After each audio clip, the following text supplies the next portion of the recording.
प्रभु से आंखें न मिले तब तक विश्वास न करना कि काम होगा।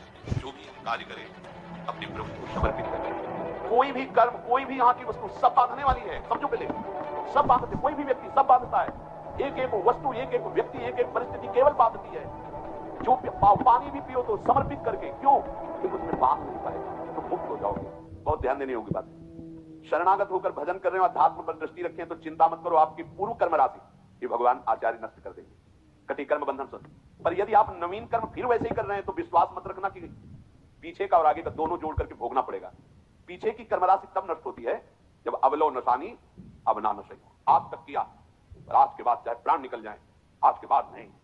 निहाल हो गए, आज ही निहाल हो गए, आज ही निहाल हो गए। हम तो हम सर्वपापी मुक्त, मेरे सरकार बोल रहे हैं, प्रभु बोल रहे हैं। पर यदि ऐसा नए कर्म भी क्रियमाण भी पापाचरण हो रहा है, फिर नहीं, सिद्धांत काम नहीं, फिर पीछे का लागू हो जाएगा। फिर आप कहोगे कि अध्यात्म में उन्नति नहीं हो रही, कोई लाभ नहीं मिल रहा, कोई सुख नहीं मिल रहा, क्योंकि आप गलती कर रहे हो। चलनी में गैया है और दोष दयु को दे।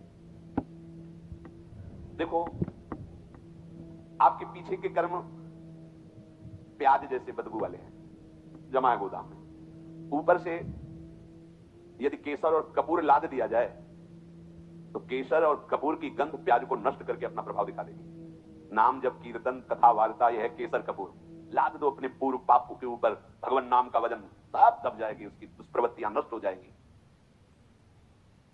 अगर कहीं वायु का झोंका चले और कपूर खुला रह जाए तो उड़ जाएगा, फिर प्याजे की गंध रह जाएगी।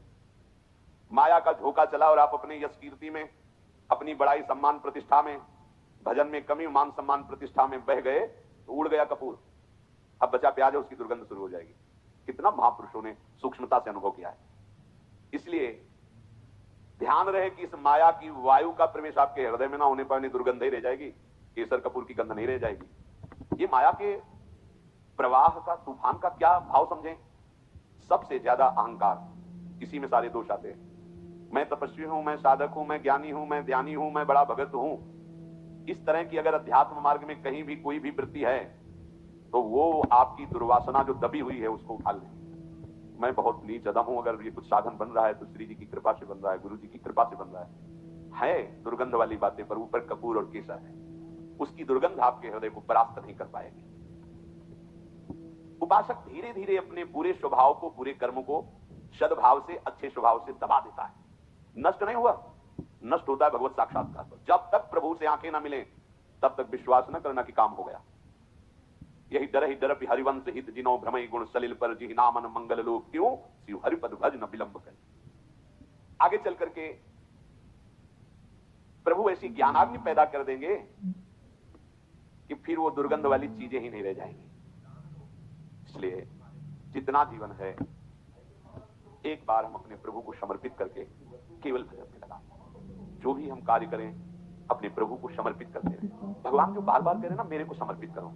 भगवान को कुछ चाहिए नहीं। जैसे भगवान कहते हैं यद करोषि, जो तुम करते हो, यद स्नात, जो तुम खाते हो, तो मेरे को समर्पित करो। ये दुलार है।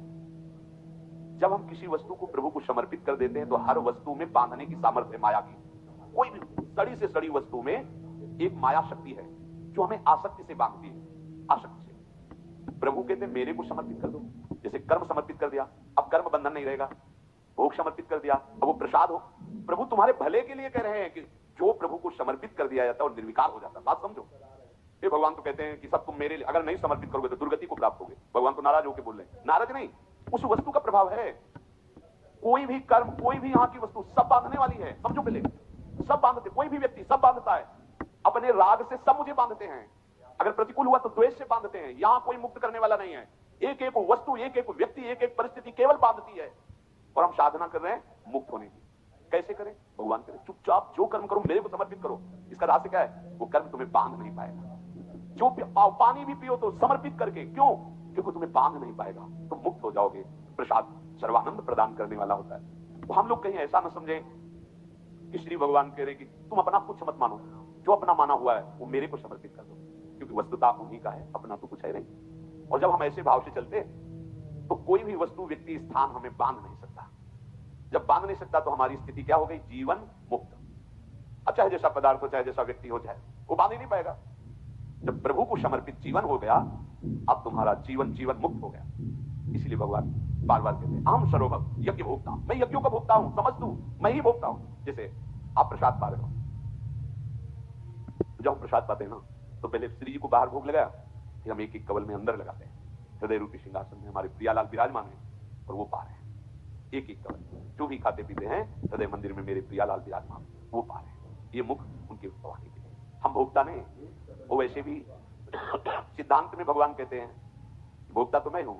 हम वैश्वानर प्राणी नाम देह आश्रिता, वैश्वानर अग्नि के रूप में मैं समस्त प्राणियों के देह में विराजमान होकर उस अन्न को पचाता हूं, तो कौन पा रहा है? वो पा रहे।